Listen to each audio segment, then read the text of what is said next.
just by your answer, sweetie, I can tell you go, this is classic. Yeah, right, whatever. Here's what is on your mind. I'm a big, arrogant, big mouth fucking asshole, right? And you want to destroy that any way you can. Eden Hall, welcome to the show. Thanks. I'm glad to be here. Thanks for coming on. Thanks for taking time out of your busy schedule. I know you're busy training and stuff, so I always want to say thanks to the fighters that come on because I know it's already hectic enough. And then, to take time to just shoot the shit with me is awesome. So thank you. Of course. I want to talk to you about some of your past fights, of course, and like some of your personal life, but I do want to talk about something more current.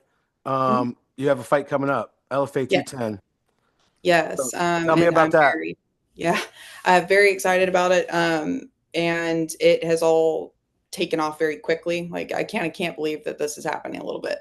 LFA is just a big platform, and I'm really fortunate to have a coach that has been making things happen. It's just my 4th amateur fight, but I am hoping to go pro after this fight. But LFA is 100% the focus right now, and it's a little less than 3 weeks out now. Yeah, very cool. So how are you feeling leading up to the fight? How's training been going and stuff? It's awesome. I feel great. And up until this camp, I would have said that my best camp was Kelsey, Kelsey Elmore, who I fought last August. Okay. I feel great. Cardio is where it needs to be. Just really focusing on staying in the gym and preparing myself mentally for the fight at this point. Oh, yeah. That's good to hear. Talk to me about where it's taking place. It's going to be at Freedom Hall in Louisville. And I've actually watched the last time that LFA was in Louisville. I watched it. I'm pretty sure it was at Freedom Hall. I'm not from Louisville originally. And so I'm still, I'm pretty sure it was Freedom Hall. Okay. I've lived in Louisville for the last 6 years though. And nice. This is a much bigger crowd than I've ever fought in front of before. It's in a stadium is my understanding. And so a lot of nerves with that, but I'm really excited for it. Yeah. You got to try to harness those nerves and those are all good nerves. Yes. It's going to be, it's a lot of good energy coming your way. It should be a lot of people that or whatever coming to the fight this time. So very cool. I wanted to ask you, what does it mean to fight in the LFA this time? You kind of already touched on it. What would like a victory mean for you this time? This is easily the biggest fight that I've had. And I'm very confident. Anything can happen. It's a fist fight. So I don't feel afraid. I feel ready. And it is a lot of pressure though, because it's a big deal. It's definitely my biggest amateur fight. And will probably be my last. So yeah. Good shit. Yeah. Like I said, you got to harness that pressure for the good. What does Mike Tyson say? Like fire, it's like a fire inside you. And like a fire could cook your dinner, it can also burn your house down. Exactly. You ever heard that? So that I always thought that was a really cool fighter quote. Let's talk about like why you started fighting. Can you tell me that? Like, what was the reason you started? This is going to sound ridiculous, but stay tuned. I got into it for mental health. I know that sounds crazy, but like I was just at a kind of a crappy place in my life. And so I was just looking for something new to get good exercise to help with my physical health and my mental health. And it just kind of lined up at a point where I got into it. I loved it. I became obsessed with it. I was serving at Buffalo Wild Wings in Georgetown, Kentucky. Shout out. Like 2019. And I watched Amanda Nunes knock out Ronda Rousey. And I was like, oh, that is totally cool. And I didn't really know what MMA was before that. And so I went in, I started jiu-jitsu. I tried a couple classes there. But I really took off with training. Particularly at the beginning, it was mostly jiu-jitsu, but at the Derby City MMA. And I started there in 2019. So the Ronda fight, I think, was in 2017, but I didn't really get heavy into it until 2019. And then I started watching the fighters in the gym, and I watched Ben Fowler knock out, I think his name was Derek Overstreet, in 6 seconds. And it was the coolest thing I've ever seen. It was in person. You're like, and what? So, yeah, I was like, okay, I think I want to do that. Wow. So I started training in the striking side, doing boxing and then kickboxing. And eventually Ben came to me and was like, hey, you should take a fight. And he kind of said that a couple times. And then he eventually basically signed me up for one. And I was like, yeah, I'm going to do this. And the rest is history. So. Wow. Damn. What was that like? What was your very first fight like? What was that like leading up to it, I guess? Like, what was it? That's a whole different kind of nerves, right? It's like. Yes. And I didn't think it would be because I've played sports. You know, nothing like insane, but I've played sports. I was an athlete through high school. And I'm drawn to them. Basketball, I ran track. But the fighting is different. The pressure is just on you. It is, this person is actually trying to hurt you. It's one of the most intense experiences I've ever had in my life. And I love it. But it is certainly not like anything else. Dude, I can imagine. Yeah, because a lot of those are team sports, or a lot of those are kind of like, you know, you've got like a whole season. Maybe you can like lose a game, get back or whatever. But fighting doesn't seem to be that way. You know, fighting seems to be every round counts and stuff like that. So, oh yeah, and it's the pressure feels different when it's just you. It's not like we lost; it's I lost, and even though it's like a team effort with you guys, also, right? You have coaches and partners and stuff you train with, but it does seem like you guys are pretty lonely in there after the. You have this team and you develop the connections with your teammates. And for me, that makes it way more enjoyable. But there is a feeling when you get in there all by yourself and you're like, oh my gosh, like what did I sign myself up for? Why did I do this? And then it starts going and then it's fun, you know, but it is scary going into it. Yeah. I always love when fighters are honest about that feeling. Cause like back in the day, way back in the day, it was like, you know, you have to be tough the whole time until maybe after the fight you can, you know, shake hands maybe. But like now it's like really an actual sport, and sportsmanship plays into the fact of like win or lose kind of thing. They're always nice to each other now. But and I like seeing that, you know, because it's like a real competitor. And like as the fans, we love the fighters no matter what, you know. And it's like seems like the fighters are a little harder on themselves than they should be. I'd say all good fighters are. Yeah. Yeah. As the fans, we're like, dude, come on, what the heck? But so how long would you say, what was that? You said 2017, 2019 is kind of when the spark started, and then now we're here. I would say 2019. I was like, I had that interest in 2017 and I kind of dabbled in it, but then, you know, life got busy. I kind of stopped training completely. Yeah. And then I got heavily into it in 2019. Oh, yeah. What was your sport before that, would you say? Basketball. My dad is a classic Kentucky basketball fan. So is my whole family and my husband. It's a big deal out there, huh? Oh, it is such a big deal. Yeah. They don't miss a game. They yell at the TV, the whole 9 yards. And so I like Kentucky. I don't care if I miss a game type of thing, which he's going to kill me for saying that. I can cut that out. Yeah, exactly. We can edit that out. Because of his obsession with basketball, we just kind of played. And so I played in middle school, high school, that kind of thing. Oh yeah, cool. What position were you? What'd you play? Honestly, it wasn't organized enough for me to have a position. I just kind of did my thing. In middle school, I started. I wasn't a fabulous basketball player, but I've always been an athlete. Yeah. Oh yeah, I can imagine. Pretty competitive, probably pretty fast. Yes. Oh yeah. So talk to me about where do you train now? We talked about your coach a little bit and the partners, but we'll shout them all out. Derby City MMA. They are really responsible for developing 100% of who I am as a fighter at this point. I've cross-trained a little bit here and there. There's tons of gyms in the area that I love. But my home is Derby City MMA. Ben Fowler is my coach, along with Chewy. He is one of the gym owners and runs the jiu-jitsu program. And then Josh Sachs is the boxing coach, and he's phenomenal. I moved recently, so I haven't been able to do conditioning with him this camp, but he's just a great coach in general. I think that we're very blessed for the lineup that we have at our gym. Oh yeah, shout out to those guys. Yeah. That doesn't seem like an easy job either, being a coach. You know, having a bunch of information like in your mind and then having to get it out. Well, and fighters, it's like herding cats. Poor Ben, he'll move a time and then we're still 10 minutes late to everything. But we get in there and we get after it, and then we're there 10 minutes after class. But I bet you got to make it up for sure. Oh yeah. What about training partners? You got people you spar with or people that push you?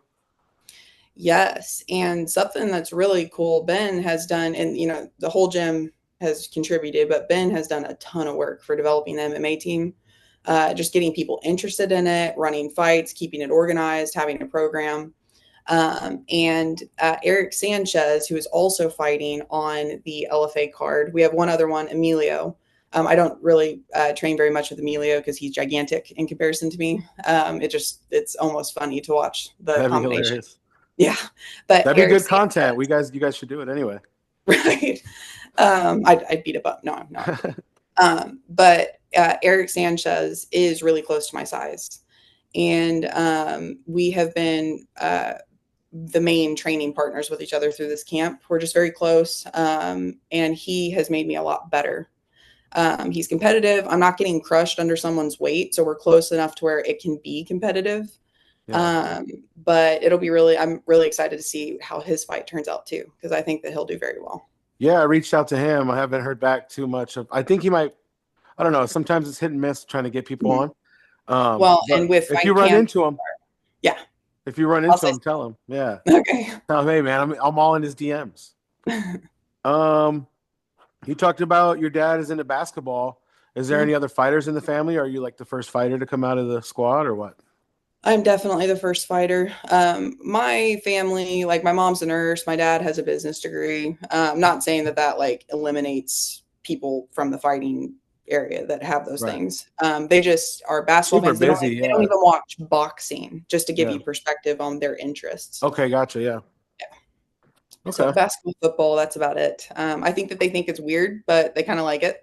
So it's just I was going to ask you, how do they feel about, because you're kind of stepping out of the box on the sports, It's still like a competition, so they'll probably get into it, but I would say they don't totally understand it. I think for people that are not diehard fans or train, it can seem like it's much more like violent and dangerous and rowdy than it actually like. They don't realize the amount of skill and time and energy that goes into developing. But I would say overall that they like it. And the thing that my dad cares about the most with anything is just that I do well at what I'm doing. And I think I'm fitting that bill. So hell yeah. He's like, just work hard, right? Yes. Work hard at it. That's probably what's the through line for dad. Mm-hmm. You said you were recently married, or it's like it's an official thing? It's an official. We were officially married, but we've been together since 2019. Talk about that. How does that play in? Does he understand all the training that you have to do and stuff? Oh yeah, I met him at the gym actually, and he kind of got me into my first MMA class. I was interested in trying it, but Josh Sachs was teaching the MMA class at Fours during that time at 4:00.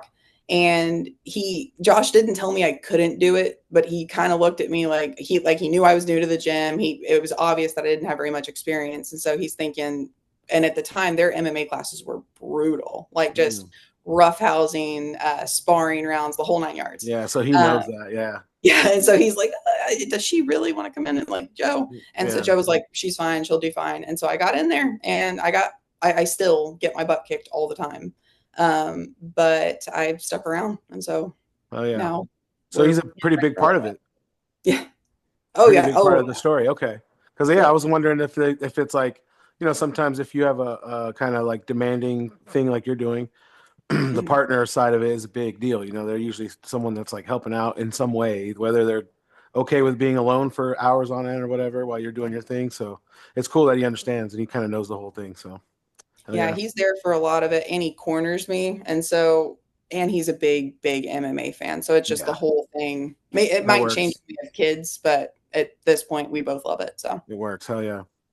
Do you guys have any hobbies that you kind of do to help balance, like when you're not training so hard? Do you guys go outdoors? Or you guys into TV? Do you watch any good TV? We live on a farm. We do spend quite a bit of time in front of the TV and video games when we have absolutely nothing that needs to get done. Nice. But we live on a farm and we live next to my mom and my sister. So that's awesome. But as far as hobbies go, we go to work. We work on the farm. We're kind of moving in that really cookie cutter homestead dream that's direction. Cool, yes.